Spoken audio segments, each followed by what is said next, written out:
Bien-aimés frères et sœurs, vous connaîtrez la vérité et la vérité vous affranchira. Ça, c'est pas moi qui le dis, c'est la Bible qui le dit. Mais moi, je vous dis mieux. Vous connaîtrez la vérité historique, notamment celle de vos ancêtres kémites, et vous aurez une vision globale de ce que c'est que la vraie souveraineté politique. J'ajoute, vous reviendrez à la spiritualité africaine ancestrale et vous comprendrez les enjeux de l'indépendance économique. Et pour terminer, vous accepterez votre identité culturelle kémite et vous obtiendrez deux choses. La première, c'est la paix. La seconde, c'est le développement, à une condition. L'unité de toute l'Afrique noire, l'unité de tous les Noirs du monde entier.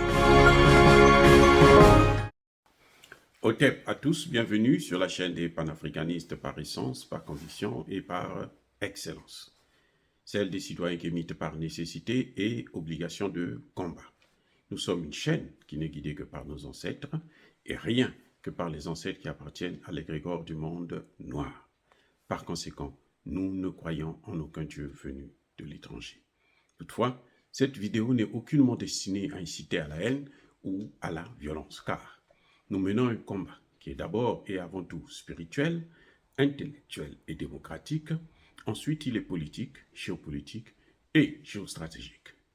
Contre l'impérialisme, le colonialisme, le néocolonialisme et l'endocolonat, qui sont tous qualifiés de crimes contre l'humanité.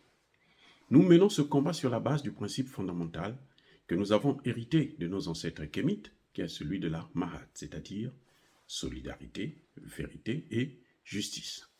Vous êtes donc en droit de connaître la vérité et nous avons l'obligation de vous dire la vérité, rien que la vérité, afin que justice soit rendue au continent africain. Et ça, c'est notre modeste contribution dans cette noble lutte en faveur de la souveraineté, la dignité, la solidarité et l'unité africaine.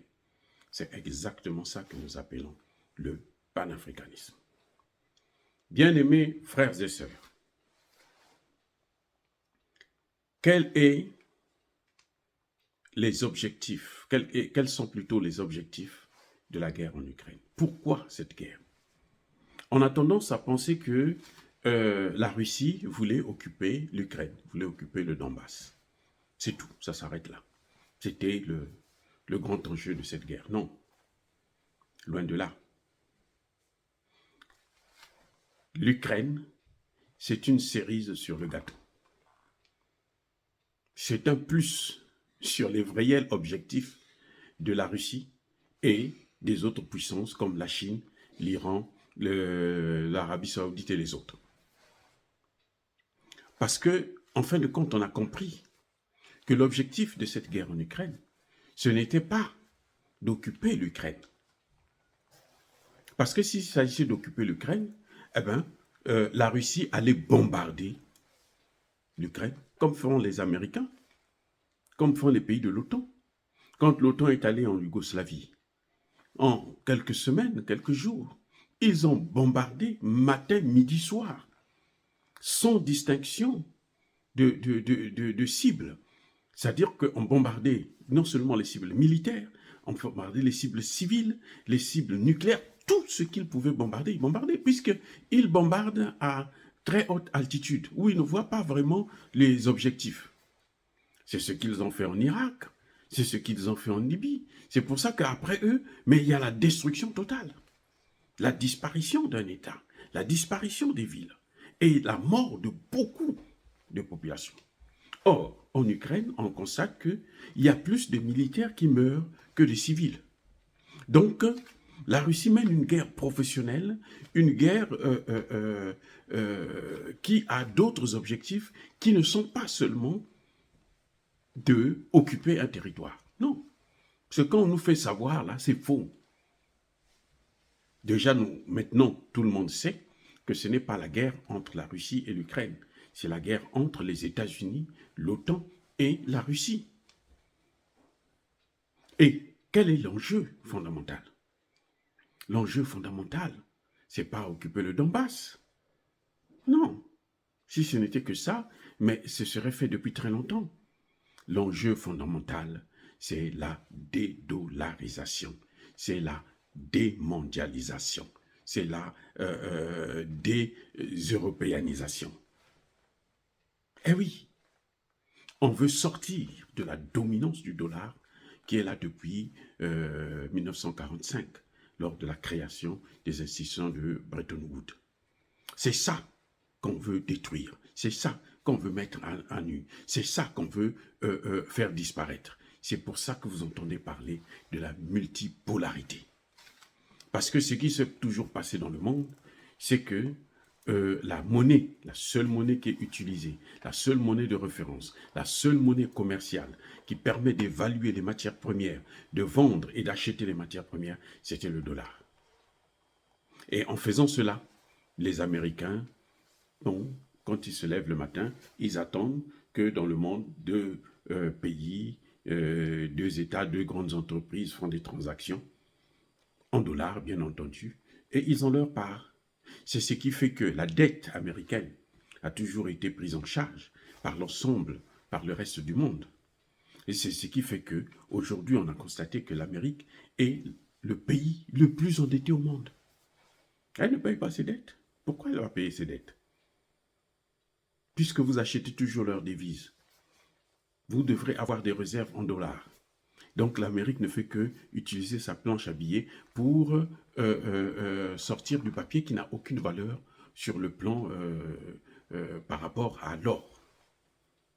Et c'est ça le vrai problème. C'est ça que la Russie et aujourd'hui la Chine ont décidé de détruire, ont décidé de mettre fin à l'hégémonie du dollar américain, ce qui permettrait à l'Amérique de s'ingérer dans toutes les affaires du monde. Toutes les transactions commerciales qui se passaient dans le monde, l'Amérique avait un œil là-dessus. Et elle avait un droit d'obtenir quelque chose. C'est à peu près ce que les Français ont fait et font avec le franc CFA. Tout ce que nous faisons, ben, les Français prennent 75%, systématiquement. 75%, c'est pour eux. Eh oui, 75%. Donc, à l'époque, c'était le dollar qui était la monnaie de référence. Et c'est ça, le vrai objectif de la guerre en Ukraine. Ça n'a jamais été l'occupation du Donbass. L'occupation du Donbass, c'est très bien, mais la Russie avait un prétexte, a trouvé un bon prétexte pour faire cette guerre, parce qu'elle avait besoin d'entamer cette guerre frontale. Parce que la Russie a payé cher les sanctions en 2008 et en 2014. Ah oui, les sanctions contre la Russie ont été les sanctions qui ont rendu la vie difficile aux populations russes. Et il fallait donc que les Russes puissent sortir de cette domination. C'est pour ça que vous avez constaté que la Russie a créé son système de SWIFT, qui permet de contrôler justement, de savoir qu'il y a une opération financière, commerciale qui est en train de se faire dans le monde, juste pour que les Américains puissent avoir leur part. C'est à partir du système SWIFT, parce que vous faites les échanges de banque à banque, d'un pays à un autre, à travers ce système SWIFT. Et les Russes ont eu le temps, ont prévu justement de créer leur propre système SWIFT. Ils ont liquidé pratiquement toutes leurs réserves en or. Au point où, quand ils entament la guerre en Ukraine, ils ne sont pas vraiment grands perdants. Et la Chine l'a déclaré. Xi Jinping, quand il est allé en Russie dernièrement, qu'est-ce qu'il a dit? Il a confirmé que le monde a changé. Le monde doit maintenant changer. L'Amérique qui gouvernait le monde l'a entraîné dans le mur, l'a entraîné dans des guerres. L'Amérique est le pays qui a plus fait de guerres partout dans le monde. Depuis 1945 seulement, après la Seconde Guerre mondiale, on peut compter plus de 80 guerres que les États-Unis ont menées dans le monde. Et tous les continents ont été touchés. Donc, et c'est ça qu'il fallait arrêter, cette hégémonie américaine qui était basée, qui avait pour arme le dollar. Et les Russes ont entamé la guerre. C'est pour ça que vous voyez que la Chine, soutient la Russie. C'est pour ça que vous voyez que l'Inde soutient la Russie. Ce n'est pas que ces pays-là, la Chine par exemple, veut que la souveraineté de l'Ukraine soit violée. Non, puisqu'elle-même elle a un problème avec Taïwan. Et elle sait que si la Russie, les Américains finissent avec la Russie, s'ils arrivent à détruire la Russie, s'ils arrivent à s'emparer de la Russie, mais la prochaine victime, ça va être la Chine. D'ailleurs, les Américains ne s'en cachent plus. Ils le disent. Notre vrai ennemi, ce n'est pas les Russes, mais c'est les Chinois. Au fond, en réalité, en ce moment, l'ennemi des États-Unis, c'est la Russie. L'ennemi de l'OTAN, c'est la Russie. Voilà le vrai enjeu. La démondialisation, où il y a un monde, les institutions internationales, c'est carrément les États-Unis et l'OTAN qui gouvernent. Vous voyez, toutes les décisions du Conseil de sécurité, jusqu'à récemment, c'était des décisions où la Chine et la Russie s'abstenaient et les Américains faisaient tout ce qu'ils voulaient. Ils s'arrangeaient à voir avec les Russes comment obtenir leur silence et puis les laisser faire. Maintenant, ces gens-là, ces puissances-là, la Russie, une puissance militaire, aujourd'hui quasiment la première puissance militaire, la Chine, quasiment la première puissance économique, disent que non, nous voulons nous affirmer aussi sur le plan international. Mais ils avaient un péage, ils avaient un barrage, un blocage. C'était les États-Unis à travers le dollar. Et c'est ça qu'il fallait maintenant détruire pour affaiblir les États-Unis. Et c'est ce qu'ils sont en train de réussir, ou c'est ce qu'ils ont presque réussi, puisqu'on le voit aujourd'hui, même l'Arabie saoudite, l'allié privilégié des États-Unis, a décidé de vendre son pétrole, d'acheter avec la monnaie chinoise, avec le rouble. Donc ça montre bien que les objectifs sont en train d'être atteints. L'Ukraine, c'est un enjeu secondaire. Dire cela, c'est inciter à la haine ou à la violence? Non. Ya Bakolerve, Ya Maleb. Encore une fois, bien-aimés frères et sœurs, soyez bénis, abondamment bénis par le Dieu des Kémites et par nos ancêtres angélisés.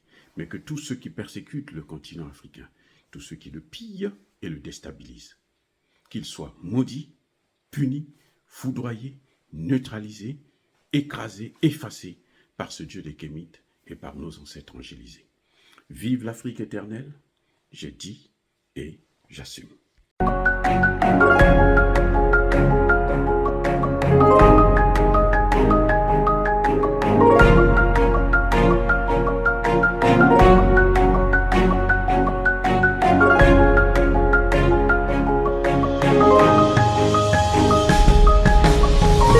Eux, ils marchent par la foi et non par la vue. Mais moi, je vous conseille vivement de marcher par la connaissance scientifique et historique, notamment celle de nos ancêtres kémites, par les 5 sens et par l'intelligence. Abou Abia.